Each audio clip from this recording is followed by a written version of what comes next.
Hello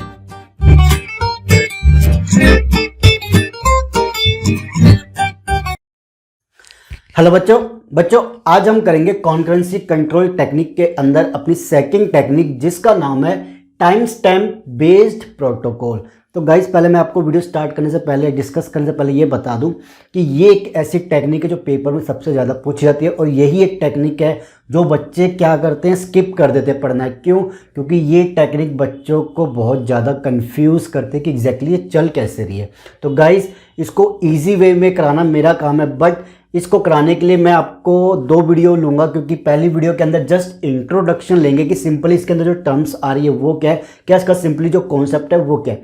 then अगली video में हम क्या करेंगे, जो भी इसका जो कॉन्सेप्ट है कैसे हम ट्रांजैक्शंस के ऊपर अप्लाई होता है उसे करेंगे। ठीक है गाइस? तो गाइस प्लीज़ वीडियो को ध्यान से देखना, एक एक चीज़ को समझना, तब जाके आप इसका जो टाइम स्टैम्प बेस्ड प्रोटोकॉल है ढंग से कर पाओगे। क्योंकि पेपर के अंदर ये टेक्निक और इससे जो पहले वाली टेक्निक थी हमारी लॉग बेस्ड प्रोटोकॉल टेक्निक, वो सबसे ज़्यादा आती है और काफ़ी अच्छी मार्किंग के अंदर आती है। ठीक है, तो स्टार्ट करते हैं कि time stamp based protocol exactly है क्या।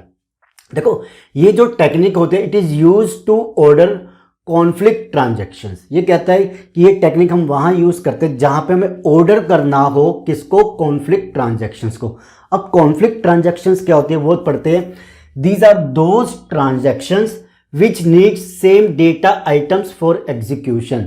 ये कहता है ये हमारी वो ट्रांजैक्शंस होती है जो कि क्या है कि जो सेम डेटा आइटम्स के ऊपर वर्क कर रही है। एक ट्रांजैक्शन है T1, लेट सपोज जैसे कि एग्जांपल लेता हूं, एक ट्रांजैक्शन है T1 और एक ट्रांजैक्शन है T2। ठीक है, इसकी जो इंस्ट्रक्शन है मान लो कि वो A और B वेरिएबल पे कर रही है और इसकी C भी ले लीजिए, चाहे वो रीड कर रही हो राइट कर रही हो, इन वेरिएबल्स पे काम कर रही है।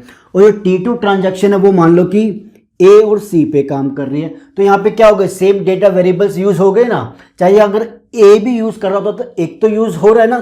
तो यहाँ पे हम क्या कहेंगे कि ऐसी ट्रांजैक्शंस जो सेम डेटा वेरिएबल्स पे यूज हो रही हो, चाहे यहाँ पे A B C भी होता तब भी मानते, तो सेम वेरिएबल को यूज कर रही हो अपने एग्जीक्यूशन में, तो हम क्या कहेंगे ये हमारी क्या कॉन्फ्लिक्टिंग ट्रांजैक्शंस। अब हमने पिछली वीडियोस में हमने लॉग बेस्ड प्रोटोकॉल्स में हमने काफ़ी एरर तो दूर की है, बट ऐसी ट्रांजैक्शन जहाँ पे जो अलग अलग डेटा वेरिएबल यूज़ करें तो उससे इतनी दिक्कत नहीं होती, बट हमें दिक्कत इन ऐसी ही ट्रांजैक्शन से जो कि क्या कहलाते हैं, कॉन्फ्लिक्ट ट्रांजैक्शन।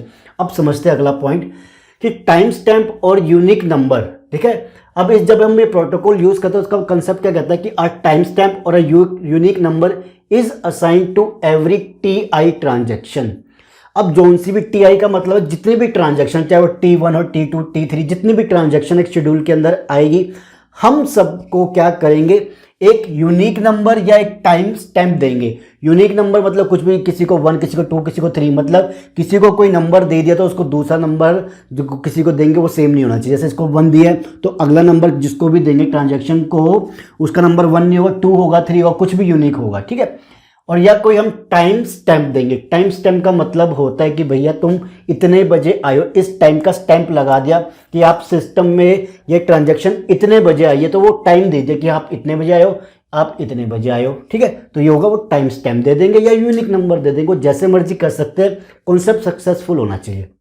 अब देखो, बट ये कब देते हैं, before it starts execution which is denoted by TSTI। अब ये कहता है कि हम देते कब है, ये नहीं कि एग्जीक्यूशन स्टार्ट हो गया फिर बीच में कभी दे रहे, नहीं, जैसे ही वो आता है एग्जीक्यूशन के लिए तब उसको हम टाइम स्टैम्प देंगे। ठीक है, जैसे कि सपोज कर लो मैं लिखता हूं कि मेरे पास 3 ट्रांजैक्शन है। ठीक है, मान लो कि ये ट्रांजैक्शन जो आई 10 बजे, ये ट्रांजैक्शन जो आई मान लो कि 11 बजे और ये ट्रांजैक्शन जो आई 12 बजे।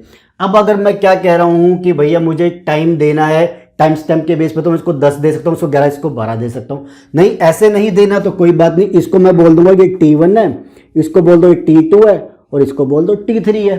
चाहे नंबर आप चेंज कर लो, इसको T3 बोल लो, चाहे कोई दिक्कत नहीं है, आप इसको 1 बोल लो, इसको 2 बोल लो, कोई दिक्कत नहीं है इससे। ठीक है, बट अलग अलग होनी चाहिए। ओके गाइस, आगे बढ़े। अब चलिए, अब यहाँ पे क्या होता है, देखो यहाँ पे आपको एक चीज़ याद रखनी है, मैंने आपको एक पॉइंट गलत बताया कि आपको जो देनी है ना वो इंक्रीमेंट ऑर्डर में ही देनी है। यही बच्चे कंफ्यूज कर जाते हैं कि आपको जो देनी है वो एक इंक्रीमेंट ऑर्डर में ही देनी है। तो अगर ये पहले आई है तो आप इसको अगर मान लो 3 देते हो तो अगला क्या होगा, 3 से कम नहीं होगा, अगला 4 होगा या 5 होगा। अब इसमें 4 दे दी तो इसका अगला क्या होगा, 4 से ज़्यादा ही होगा, तो इसको 5 दो या 6 दो, बट ज़्यादा ही दो, ठीक है, ये याद रखना, कई बार बच्चे गलती कर जाते हैं, इसलिए एग्जाम्पल गलत कोट किया मैंने। अब आगे चले, समझो। अब कहते हैं कि जब हम टाइम स्टैम्प किसी को देते हैं उसको डिनोट कैसे करते हैं कि टाइम स्टैम्प लिख दिया, जैसे मैंने इसका टाइम स्टैम्प 3 है, इसको लिख दिया ये 3 टाइम स्टैम्प। ट्रांजैक्शन मेरी कौन सी है, ये ट्रांजैक्शन है, मान लो कि ये T3 वाली है तो उसको ऐसे डिनोट कर दिया, या इसको ट्रांजैक्शन में कोई बोलता हूँ कि कुछ भी है 4 है तो इसके आगे मैंने 4 लिख दिया, तो उसका टाइम स्टैम्प क्या है 4। इस तरीके से डिनोट कर सकते हैं।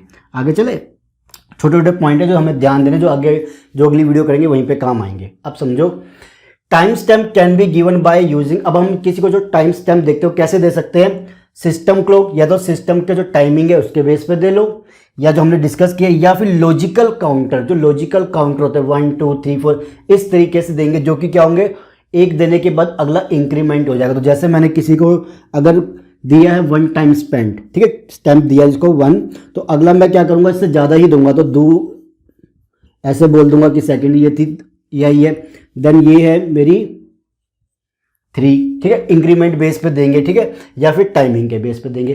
तो इनसे मुझे पता क्या चलता है इस टाइमिंग से कि ये टाइम अगर मान लो T2 और T1 है तो मैं कहता हूँ इसका टाइम स्टैम्प 1 है, इसका 2 है। इससे मुझे पता क्या चलेगा कि जो T1 थी वो बहुत पुरानी, वो पहले आई थी T2 से। क्यों? क्योंकि हमने T2 क्या ज़्यादा नंबर है, ज़्यादा नंबर मतलब बाद में आया था तभी तो उसको नंबर ऊंचा मिला है, तो जो पहले आया था उसको पहले नंबर मिल गया, तो ये क्या हो गई, ये पुरानी हो गई, ठीक है जी। और ये क्या है, ये न्यू है, तो इनके नंबर से मुझे पता चल जाता है कि ये पुरानी ट्रांजैक्शन है, ये नई ट्रांजैक्शन है। आगे बढ़े कि धीरे धीरे क्या क्या पॉइंट्स है। अब समझो, two time stamps are associated with each data item a of the database are. अब जो कहता है कि जो भी हम डेटाबेस के अंदर जो भी हम वेरिएबल आइटम यूज़ कर रहे हैं, डेटा आइटम या जो भी यूज़ कर रहे हैं, जैसे कि एक एग्जाम्पल ले रही है ए, तो उनके साथ भी एक टाइम स्टैम्प जुड़ा होगा। जो डेटा आइटम हम यूज़ करने वाले ट्रांजैक्शंस के अंदर, तो उन वेरिएबल के ऊपर भी एक टाइम स्टैम्प जुड़ा होगा। इन ट्रांजैक्शन का तो है ही, बट एक वेरिएबल के ऊपर भी जुड़ा होगा। वेरिएबल के ऊपर 2 जुड़े होंगे, एक्चुअली एक नहीं 2 जुड़े होंगे, बट उनके ऊपर कैसे जुड़े होंगे वो देखो। पहला टाइम स्टैम्प क्या होगा, राइट टाइम स्टैम्प ए, जिसका मतलब क्या समझो कि ए वेरिएबल को किस ट्रांजैक्शन ने या किस टाइम स्टैम्प ट्रांजैक्शन ने राइट किया है, ठीक है। ए वेरिएबल को किस टाइम स्टैम्प के अंदर किसने राइट किया है, कैसे देखो, it is equal to the time stamp of most recent transaction that execute WA, that is write operation on a variable successfully. ये कहता है कि सबसे पहले, अभी सबसे पहले नहीं, रिसेंटली, सबसे आखिरी में, मतलब रिसेंटली का मतलब सबसे आखिरी में इसको किसने एग्जीक्यूट किया, इस इंस्ट्रक्शन को, राइट ए को। तो जिस ट्रांजैक्शन ने इसको एग्जीक्यूट किया है उसका टाइम स्टैम्प इस वेरिएबल के साथ लगा दो। अब जैसे एग्जांपल है मेरे पास, इसको रब करते हैं, इसको समझते हैं ध्यान से कि ये कहना क्या चाहता है। देखिए मेरे पास 3 टाइम स्टैम्प है, ठीक है, मुझे राइट के ऊपर लगानी है। तो कैसे, जैसे मान लो ये है मेरे पास, इसने राइट ए किया, इसने रीड ए किया, इसने राइट ए किया, ठीक है। अब हम कहते हैं कि हमें टाइम स्टैम्प लगाना है राइट के ऊपर, तो ये क्या कहता है कि रिसेंटली किसने ट्रांजैक्शन ने टाइम स्टैम्प किया, T3 ने। तो हम कैसे लिखेंगे कि ये W ऐसे लिख, आप राइट लिख लो या W लिख लो, कोई बात नहीं, कि W ऑपरेशन हमारे पास यानी राइट ऑपरेशन है, टाइम स्टैम्प क्या है 3 दिया मैंने इसको। इस टाइम स्टैम्प वाले ने क्या किया है, रिसेंटली इस वेरिएबल के ऊपर राइट किया है।